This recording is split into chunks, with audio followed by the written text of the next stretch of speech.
नमस्कार, मैं हूं आपके साथ आस्था कौशिक। इनकम टैक्स विभाग ने बुधवार को देश भर में एक साथ 100 ठिकानों पर छापा मारा। ये कार्रवाई मिड डे मील में कमाई, पॉलिटिकल फंडिंग में टैक्स चोरी और शराब घोटालों के सिलसिले में की गई है। दिल्ली से लेकर राजस्थान, महाराष्ट्र, उत्तर प्रदेश, छत्तीसगढ़ और उत्तराखंड समेत 7 राज्यों में इनकम टैक्स के छापे जारी हैं। ये छापे शराब घोटाले से लेकर mid day meal, political funding और टैक्स चोरी से जुड़े हुए हैं। तो उत्तर प्रदेश के 24 शहरों में आईटी का छापा और देश में लगभग 100 जगह पर छापेमारी चल रही है। पॉलिटिकल पार्टी और नेता निशाने पर हैं। पॉलिटिकल फंडिंग से लेकर टैक्स चोरी और मिड डे मील शराब घोटाले, इन सभी की जांच में जुटी है आईटी विभाग की टीम और उसी के ही लीड्स खंगाले जा रहे हैं। उत्तर प्रदेश के 24 शहरों में भी आईटी का छापा इस वक्त चल रहा है। देश भर में एक साथ 100 जगह छापेमारी चल रही है इनकम टैक्स विभाग की और उत्तर प्रदेश के 24 शहरों में आईटी का छापा पड़ रहा है। 7 राज्यों में इनकम टैक्स की रेड इस वक्त देश के अंदर चल रही है और केवल उत्तर प्रदेश के अंदर ही 24 ठिकानों पर इस वक्त इनकम टैक्स की टीम छापेमारी कर रही है। और ये रेड शराब घोटाले से लेकर mid day meal, political funding और टैक्स चोरी से जुड़ी है। कहां कहां छापेमारी हो रही है ये हम आपको बता रहे हैं। देश की राजधानी दिल्ली, यहां पर भी इनकम टैक्स के छापे चल रहे हैं। उत्तराखंड के रुद्रपुर में भी छापे पड़ रहे हैं। ऊधम सिंह नगर में भी आईटी की रेड इस वक्त चल रही है। पॉलिटिकल पार्टी और नेता निशाने पर हैं।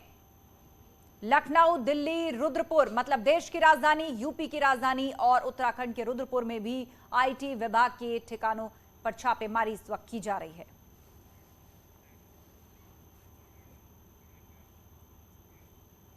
और ऊधम सिंह नगर से बड़ी खबर यह है कि किच्छा में इनकम टैक्स विभाग की रेड से हड़कंप मचा हुआ है। इस टीम ने राजस्थान सरकार में कद्दावर मंत्री राजेंद्र यादव के भाई विजय यादव के आवास और फूड फैक्ट्री में छापेमारी की है। सुबह 8 बजे से चल रही है कार्रवाई, जिसमें शामिल है रुद्रपुर और हल्द्वानी के 12 से अधिक ठिकाने।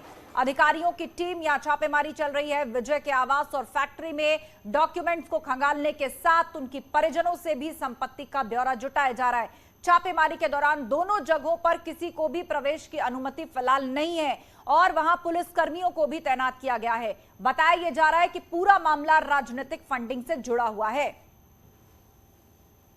तो किच्छा में इनकम टैक्स की रेड चल रही है। कारोबारी विजय यादव और उनकी तमाम ठिकानों पर, जिसमें फूड फैक्ट्री, उनका घर, उनके परिजनों की संपत्ति से भी का भी ब्यौरा मांगा जा रहा है। डॉक्यूमेंट्स खंगाले जा रहे हैं और इस पर लाइव अपडेट के लिए सीधा रुख करेंगे। हमारे सहयोगी ऋषभ मणि त्रिपाठी लखनऊ से लाइव जुड़ रहे हैं और शंकर आनंद दिल्ली से। सबसे पहले रुख हम करते हैं ऋषभ मणि त्रिपाठी का। ऋषभ मणि, लखनऊ में कितनी जगह छापेमारी चल रही है और यहां से अभी तक क्या बरामद हुआ है, क्या जानकारी आपके पास? देखिए, राजधानी लखनऊ में गोपाल राय के आवास पर ये छापेमारी चल रही है। यहाँ पर जो उनका घर है लाल कुआं छितवापुर रोड पर, उसमें कई दफ्तर भी बने हुए हैं। गोपाल राय के बारे में बताया जाता है कि ये राष्ट्रीय क्रांतिकारी समाजवादी पार्टी के नाम से एक पॉलिटिकल पार्टी चलाते थे। इसके साथ ही इन्होंने कई एनजीओ बना रखे थे। आप देख सकते हैं, केंद्रीय लोक शिकायत एवं जांच संस्थान के नाम से इन्होंने एक एनजीओ बना रखा था। National federation of the blind के नाम से इन्होंने बना रखा था और इसके बाद इन्होंने अखिल भारतीय गौ रक्षा परिषद के नाम से भी एक एनजीओ बना रखा था। तो तमाम ऐसे एनजीओ इन्होंने बना रखे थे जिससे बड़े बड़े लोग जुड़े हुए थे। इन्होंने अपने घर पर ही तमाम ऐसे होर्डिंग्स, ऐसे पोस्टर लगा रखे हैं जिसमें बड़े बड़े पॉलिटिकल लीडर्स उसमें देखे जा सकते हैं। तमाम पुलिस और प्रशासन के अफसरों की तस्वीरें भी उनमें लगी हुई हैं। ऐसा बताया जा रहा है कि डमी पॉलिटिकल पार्टी बना के लोगों से पॉलिटिकल फंडिंग के नाम पर पैसा लेना और उसको गोलमोल करना, इसके साथ ही एनजीओ के नाम पर, एनजीओ से रिलेटेड फंडिंग का भी इनके ऊपर शक है कि तमाम एनजीओ के नाम पर इन्होंने पैसा लिया और उस पैसा को रूट किया गया, उसको डाइवर्ट किया गया है। तो इनके जितने भी इनकम टैक्स रिटर्न्स हैं, इनके जो बैंक खातों की डिटेल है, इनके जो प्रॉपर्टीज़ के कागजात हैं, इन तमाम चीज़ों की जांच इस वक्त इनकम टैक्स कर रही है। यहाँ पर उनके घर के अंदर है, बताया जा रहा है सुबह 6 बजे से इनकम टैक्स की एक टीम इनके घर के भीतर मौजूद है, जिसमें से 5 से 7 करीब इनकम टैक्स के अफसर हैं। लोकल पुलिस के भी कुछ लोग हैं जो यहाँ पर लॉ एंड ऑर्डर मेंटेन करने के नाम पर उनके घर के अंदर मौजूद हैं। तो अभी जो गोपाल राय के बारे में बताया जाता है कि तमाम बड़ी बड़ी जगहों पर उनका उठना बैठना था, राजनीतिक रसूख जिनका है अच्छा खासा, उनके साथ उनका उठना बैठना था। हालांकि हमने यहाँ भी तमाम लोगों से बात की, उनका काम धंधा क्या था इसके बारे में तो लोग स्पष्ट नहीं बता पा रहे हैं, लेकिन एनजीओ को लेकर चर्चा जरूर होती रही कि अपने बिल्कुल बिल्कुल। और आईटी विभाग की टीम अब भी जुटी हुई है। ऋषभ मणि, आपके पास हम लौटेंगे, आप नजर बनाए रखिए। और इस वक्त हमारे साथ दीपांकर भट्ट भी देहरादून से जुड़ चुके हैं लाइव, उनके पास जाएं, लेकिन उससे पहले रुख देश की राजधानी दिल्ली का करते हैं, जैसे शंकर आनंद हमारे साथ हैं। शंकर आनंद, यहां किस मामले को लेकर और कहां कहां रेड पड़ी आईटी की?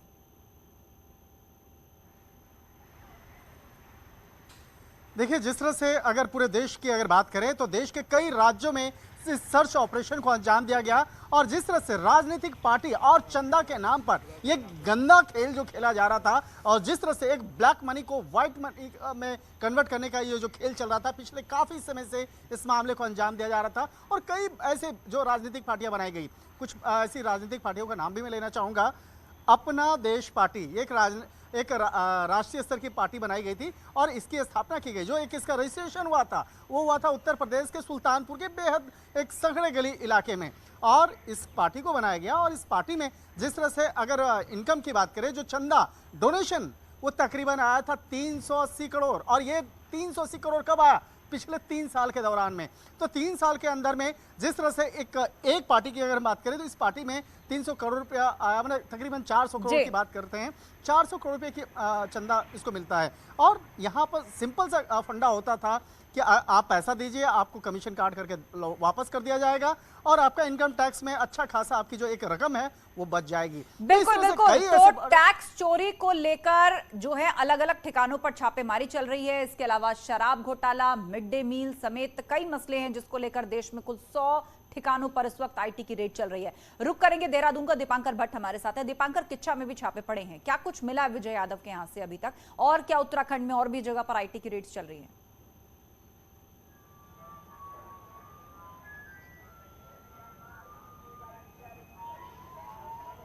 अब बिल्कुल, अगर किच्छा की बात करें तो किच्छा में भी आज सुबह 8 बजे से कार्रवाई शुरू हुई है इनकम टैक्स की। खास बात यह है कि राजस्थान सरकार में जो मंत्री हैं राजेंद्र यादव, उनके भाई विजय यादव के अलग अलग ठिकानों पर उनके पैतृक जो आवास है वहां पर, और राजेंद्र यादव का जो पैतृक निवास है वो यहीं पर है। इसके अलावा जो फूड कंपनी है, फ्लोर मिल है, उन सभी जगहों पर इनकम टैक्स की छापेमारी सुबह से चल रही है। अभी भी वहां पर लगातार छापेमारी जारी है। जितने उनके ठिकाने सभी को सील किया गया, और वहां पर किसी को अंदर जाने की परमिशन फिलहाल नहीं है। राजेंद्र यादव 2019 के लोकसभा चुनाव में कांग्रेस के लोकसभा सीट जो है नैनीताल उधम सिंह नगर सीट, उसमें कांग्रेस के प्रभारी भी रहे। उत्तराखंड कांग्रेस के भी कई नेताओं से गहरे रिश्ते बताए जाते हैं यहां पर राजेंद्र यादव के। तो इस वक्त जो इनकम टैक्स की रेड चल रही है उसमें क्या कुछ इनकम टैक्स को यहां पर मिलता है, खासतौर पर किच्छा में, और वहां पर इस वक्त ये भी देखा जा रहा है कि किस तरीके से जो ताल्लुक हैं, क्या उनसे कोई पैसा बनाया गया है, या जो फंडिंग हुई है क्या उस फंडिंग का कोई फायदा राजेंद्र यादव या उनके परिवार ने उठाया है, पैसे को किस तरह कहीं ठिकाने लगाने की कोशिश तो नहीं की। इन सब बातों को इनकम टैक्स की टीम फिलहाल देख रही है। पॉलिटिकल फंडिंग से लेकर मिड डे मील, शराब घोटाला और टैक्स चोरी, इन मामलों को लेकर 7 राज्यों में आईटी की रेड चल रही है। इस पर हमारी नजर बनी रहेगी। आप सब भी नजर बनाए रखिए। फिलहाल जानकारी के लिए बहुत शुक्रिया। आगे आपसे हम अपडेट्स लेते रहेंगे। आगे बढ़ते हैं। राहुल गांधी के भारत जोड़ो यात्रा पर बीजेपी नेता सिद्धार्थनाथ सिंह ने प्रहार किया है। सिद्धार्थनाथ सिंह ने राहुल के यात्रा के नाम पर ही सवाल खड़े कर दिए हैं। तो भारत जोड़ो यात्रा पर बीजेपी का वार, अपनी यात्रा से फिर देश को बांटोगे, यह सवाल खड़ा किया गया है। बीजेपी ने देश को जोड़ने का काम किया, भारत कब टूटा कि आप जोड़ रहे हैं, यह सवाल उठाया गया है राहुल गांधी की भारत जोड़ो यात्रा पर। कांग्रेस और राहुल गांधी की जो यात्रा है इसकी शब्दावली पे मुझे इतराज है। भारत टूटा कहाँ है जो आप जोड़ने निकले हो? भारत तो टूटा नहीं है, उसको तो जोड़ दिया गया था। तो आप किस प्रकार से कह सकते हो भारत टूटा है और भारत तो जोड़ो यात्रा निकाल रहे हैं आप? मुद्दों के आधार पे तो आपने बांट रखा था भारत को। 370 ले लीजिए, जम्मू कश्मीर को भारत का अंग नहीं बनने दे रहे थे, सामान्य नहीं होने दे रहे थे, वो हमने हटाया। आप ट्रिपल तलाक के मुद्दे पर ट्रिपल तलाक का आप सपोर्ट कर रहे थे, वो हमने हटाया। हर महिला को एक सामान्य नागरिक के रूप में लेकर आए कानून के तहत। आप बताओ ना कि आपने इन मुद्दों पे आपका क्या विचार है? आप सहमत हैं या नहीं है? या फिर अपनी यात्रा से आप भारत को इन मुद्दों के आधार पर बांटने का प्रयास कर रहे हो? ये राहुल गांधी और कांग्रेस को जवाब देना चाहिए। प्रधानमंत्री नरेंद्र मोदी कल शाम यानी कि गुरुवार को सेंट्रल विस्टा के पहले चरण का उद्घाटन करेंगे और उसके बाद आम लोग पहले की तरह ही इंडिया गेट और उसके आसपास के लॉन्स में आ सकेंगे। सेंट्रल विस्टा के उद्घाटन से पहले आपको दिखाते हैं इसकी एक्सक्लूसिव झलक, जो सिर्फ न्यूज 18 के उत्तर प्रदेश उत्तराखंड के पास है। सेंट्रल विस्टा में कई सारी नई सुविधाएं विकसित की गई हैं। ऐसे में माना यह जा रहा है कि उद्घाटन के फौरन बाद बड़ी संख्या में लोग सेंट्रल विस्टा के पहले चरण को देखने के लिए यहां पहुंच सकते हैं। और इससे पहले कार्यक्रम के दौरान वीआईपी मूवमेंट्स भी रहेंगी। ट्रैफिक डायवर्जन प्लान इसके लिए तैयार किया गया है और उसके तहत कल शाम 6 बजे से रात 9 बजे के बीच इंडिया गेट और उसके आसपास के रास्तों से ट्रैफिक को दूसरे रास्तों पर डाइवर्ट किया जाएगा। वहीं सेंट्रल विस्टा एवेन्यू पर सुरक्षा व्यवस्था भी कड़ी रहेगी। को ध्यान में रखते हुए कई नई चीज़ें यहाँ पर की गई हैं। रीडेवलपमेंट की बात मैंने आपसे की, तो अगर आप देखेंगे तो यहाँ की पूरी तस्वीर आपको बदली हुई नज़र आ रही है। जिस तरीके से लाल पत्थर का एक पूरा पाथ तैयार किया गया है और साथ ही साथ जो डिसेबल्ड लोग हैं, जो ब्लाइंड लोग हैं, उनको खास ध्यान में रखते हुए यहाँ पर आप देखें तो साइन के लिए एक अलग तरीके की जो रोड पर ये जो निशान है वो लगाए गए हैं ताकि जो लोग ब्लाइंड हैं उनको किसी तरीके की परेशानी ना हो। इसके साथ ही बोर्ड ज़रूर आप राजपथ का यहाँ पर देख रहे होंगे, लेकिन अब ये राजपथ जो है वो कर्तव्य पथ हो गया है और इस राजपथ पर हिंदी में, अंग्रेज़ी में और इसके साथ साथ ब्रेल में, यानी कि जो ब्लाइंड लोग हैं उनके लिए खास तौर पर नाम जो लिखे गए हैं वो यहाँ पर आराम से उन नामों के जरिए अपने हाथों के इम्प्रेशन से उसको जान पाएंगे कि ये कौन सा पथ है, तो उनके लिए भी आसानी होगी। रीडेवलपमेंट यहाँ पर किया गया है, पिलर्स लगाए गए हैं, लोग जो ब्लाइंड लोग हैं उनके चलने के लिए एक अलग तरीके के साइन मार्क्स यहाँ पर लगाए गए हैं। तो दिल्ली में राजपथ का नाम बदल जाएगा, अब राजपथ कर्तव्य पथ के नाम से जाना जाएगा। सीएम योगी ने ट्वीट करके कहा कि कर्म ही पूजा है, कर्म ही पूजा है। दिल्ली का राजपथ अब कर्तव्य पथ कहलाएगा। यह भारत का सनातन उद्घोष है।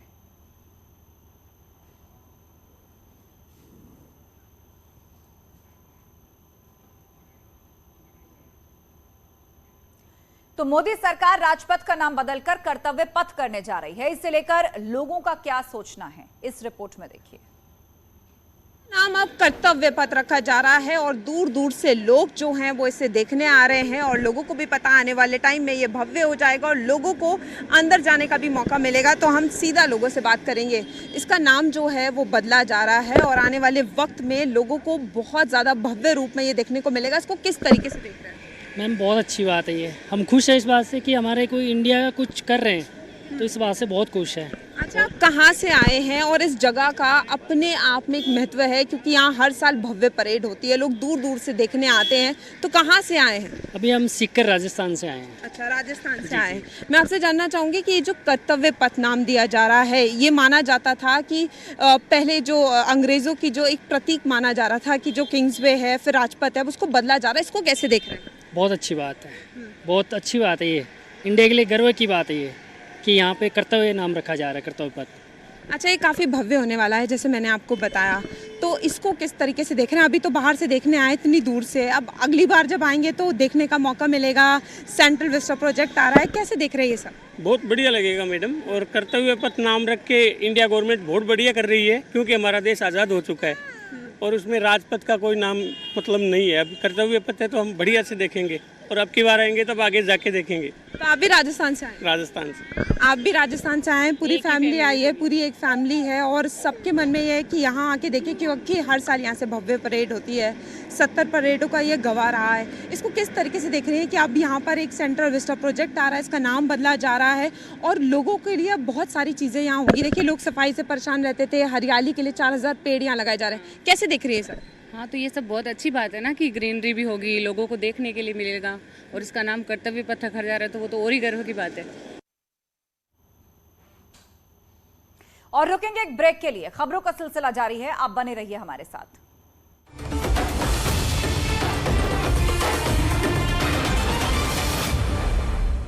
कब्जे से बाइक, तमंचा, कैश बरामद।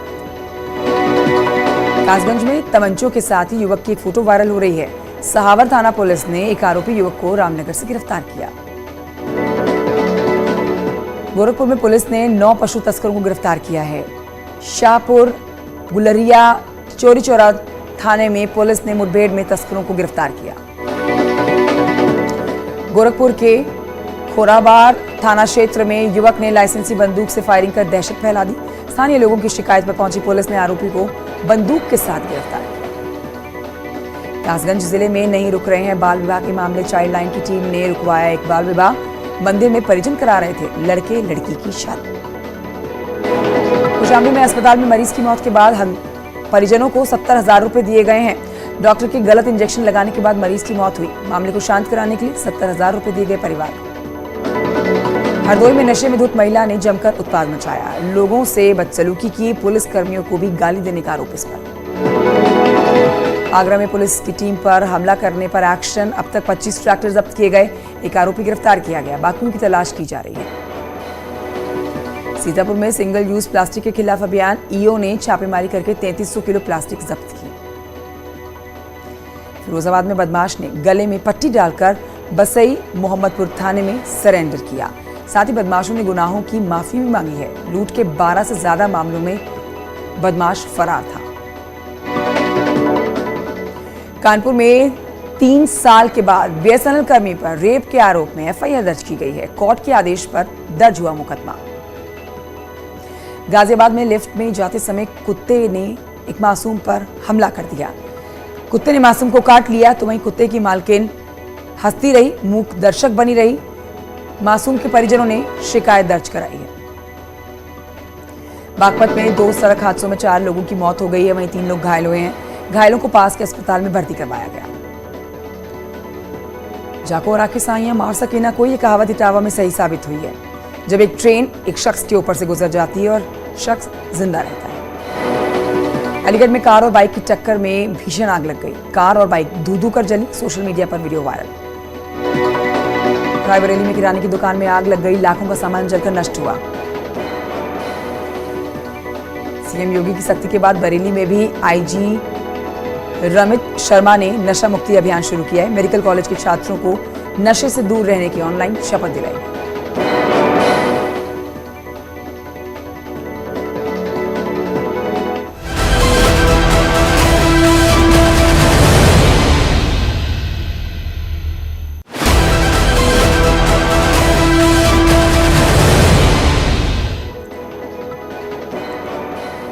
खबरें आप देख रहे हैं। स्मार्ट सिटी के काम में लेट लतीफी से सीएम पुष्कर सिंह धामी नाराज हुए। सीएम धामी के निर्देश के बाद स्मार्ट सिटी का काम कर रही कार्यकारी संस्था HSCL की छुट्टी हुई। अब PWD करेगी स्मार्ट सिटी का काम। यूपी में स्थायी डीजीपी के लिए न्यूज हेडलाइंस के प्रायोजक पेट सफा आयुर्वेदिक जूस। पेट सफा, हर रोग दफा।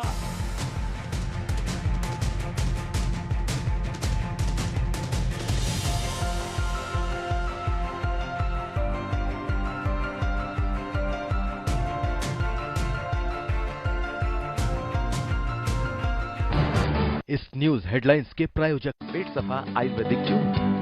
पेट सफा, हर रोग दफा।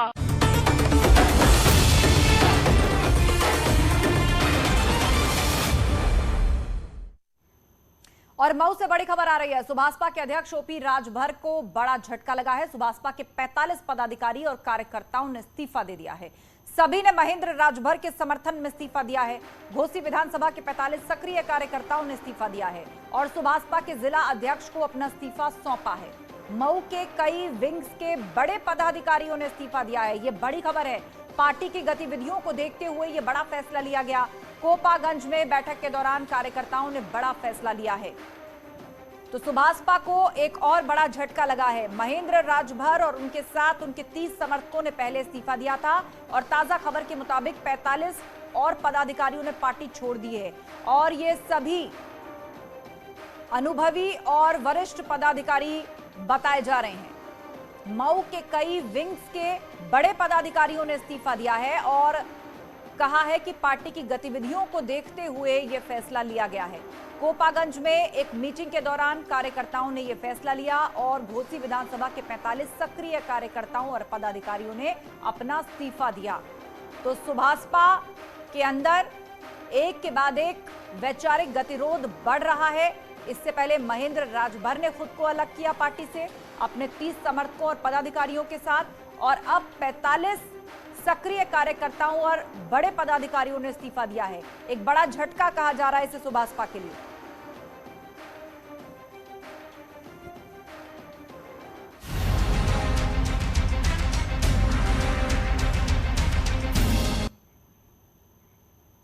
वहीं गुरुग्राम में आज ओपी चौटाला ने मुलायम सिंह यादव से मुलाकात की और उनका हालचाल जाना, और उसके लिए वो गुरुग्राम के मेदांता अस्पताल पहुंचे। आपको बता दें कि समाजवादी पार्टी के संरक्षक और अखिलेश यादव के पिता मुलायम सिंह यादव पिछले कुछ दिनों से उनकी तबीयत ठीक नहीं है और उन्हें गुरुग्राम के मेदांता अस्पताल में भर्ती करवाया गया है। उनसे मिलने जहां आज INLD supremo OP Chautala hospital पहुंचे, उनका हालचाल जाना, तो वहीं कल JDU सुप्रीमो नीतीश कुमार ने मुलायम सिंह यादव से मुलाकात की थी और उनका हालचाल जाना था। इस दौरान अखिलेश यादव भी उनके साथ मौजूद थे। इस मुलाकात के कई सियासी मायने निकाले गए। 2024 में दूसरे मोर्चे के महागठबंधन को लेकर सियासी दलों ने अभी से मोर्चेबंदी शुरू कर दी है।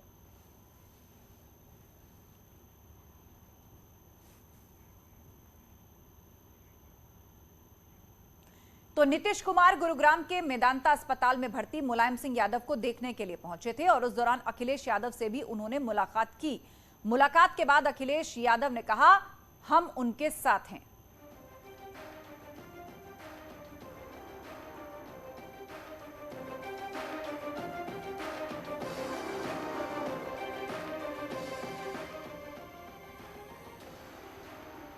तो मेदांता अस्पताल में पहुंचकर मुलाकात की अखिलेश यादव से नीतीश कुमार ने। तो सवाल यही है कि क्या 2024 से पहले कोई सेकंड फ्रंट बीजेपी के खिलाफ बनाने की कवायद शुरू हो चुकी है? अखिलेश यादव ने इस मुलाकात के बाद कहा कि हां, हम उनके साथ हैं।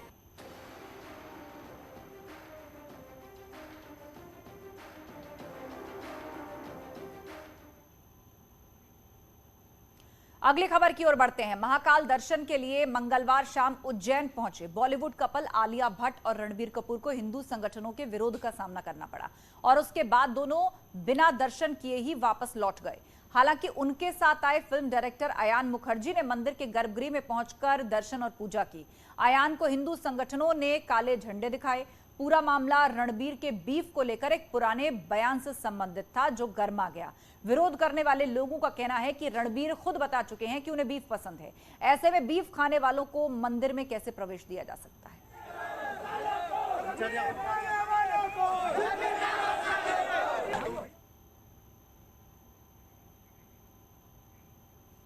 वहीं से लेकर कांग्रेस नेता प्रमोद कृष्णम का भी ट्वीट सामने आया है। उन्होंने लिखा है कि गौ मांस खाने वाला हिंदू नहीं होता।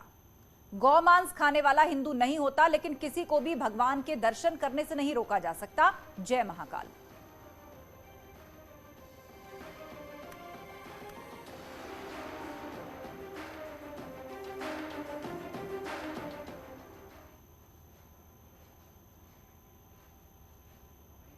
और इसी के साथ इस बुलेटिन में इतना ही। खबरों का सिलसिला जारी है। आप